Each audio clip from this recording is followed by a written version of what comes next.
Амар Мециновиќ влегува во трка за градоначалник на Скопје како кандидат од Левица, соопшти денес председателот на партијата Димитар Апасиев. Тој додаде и дека Левица на овие избори ќе настапи со рекорден број на кандидати. Мециновиќ кажа дека негови приоритети ќе бидат јавниот транспорт, градската чистота, генералниот урбанистички план, борбата со загадениот воздух. Левица сака да ги обедини сите кои се против ВМРО, ДПМН и СДСМ. Јавниот превоз ќе ни биде првиот примерен приоритет за кој ќе се залагаме, рече Амар Мециновиќ. Мециновиќ влегува во трката со Орце Ѓорѓиевски од ВМРО, ДПМН и Каја Шукова од СДСМ.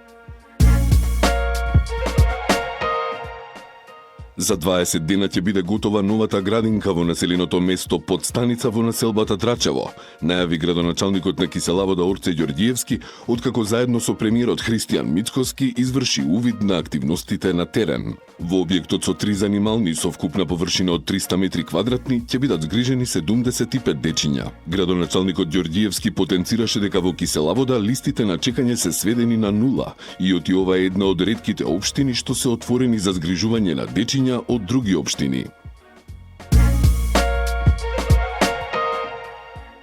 Скопското кале не е смет, тоа е нашата историја и богатство, изјави Каја Шукова, кандидат за градоначалник на Скопје од СДСМ при посетата на ова место. За неја е неразбирливо како ВМРО, ДПМН и Даниела Арсовска имале време за кич од Скопје 2014-та, за стиропор и врби во Вардар или за враќање на ќосето пред судот, но не за ревитализација и одржување на калето. Како експерт за животна средина, не можам да гледам на калето како на туристичка дестинација, туку како на жива меморија што заслужува почит, инвестиции и континуирана грижа. Ова не е само прашање на косење трева, ова е прашање на почит кон историјата, одговорност кон иднината и грижа за просторот што не дефинира, рече Шукова. За побезбедна и поздрава средина на најмали, во сите детски градинки во аеродром се поставени прочистувачи на воздух, соопштија од општината. Наш приоритет е здравјето на децата, затоа вложуваме во најсовремена технологија за чист и свеж воздух во градинките, истакна градоначалникот Дејан Митески.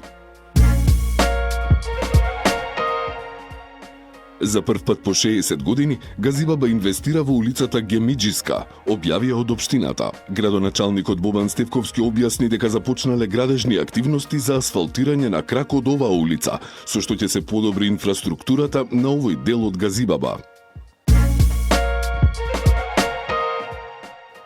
Почна да се гради паркинг простор на жителите од улицата Владимир Комаров, информираше градоначалникот на аеродром Дејан Митески. Тој посочи дека реализираат уште едно барање на граѓаните, што ќе значи олеснување на секојдневието на жителите од овој дел на аеродром.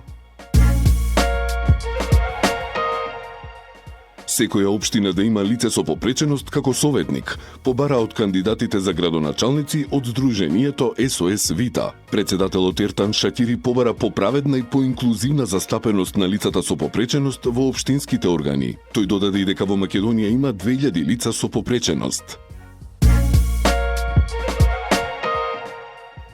Со проекцијата на филмот До Балчак на режисерот Столе Попов, вечерва започнува културното лето во Ѓорче Петров. Со проекцијата која започнува во 20 часот во Централниот парк, стартува богатата програма на културното лето во Ѓорче Петров, која ќе се одвива во наредните 30 на дена. Влезот за сите граѓани е слободен.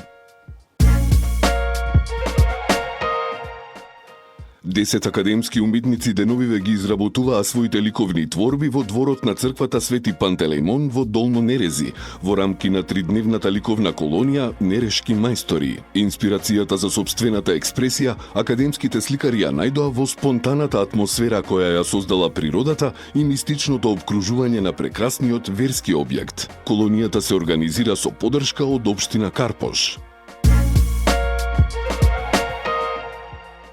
Од вчера во паркот на франкофонијата почна традиционалниот фестивал Пиволенд. На манифестацијата се присутни повеќе од 30 брендови на домашни, странски и занаетчиски пива. Посетителите до недела ќе имаат можност да уживаат и во богата музичка програма. Водата за пиење во Скопје е безбедна, покажаа мониторинг активности за испитување на квалитетот и безбедноста на водата на сектор за санитарна контрола при јавното предпријатие Водовод и канализација. Оттаму објаснија дека проверката е правена на 44 примероци од водоводната мрежа на град Скопје, од кои 6 примероци сирова вода од бунарскиот потек Нерези Лепенец.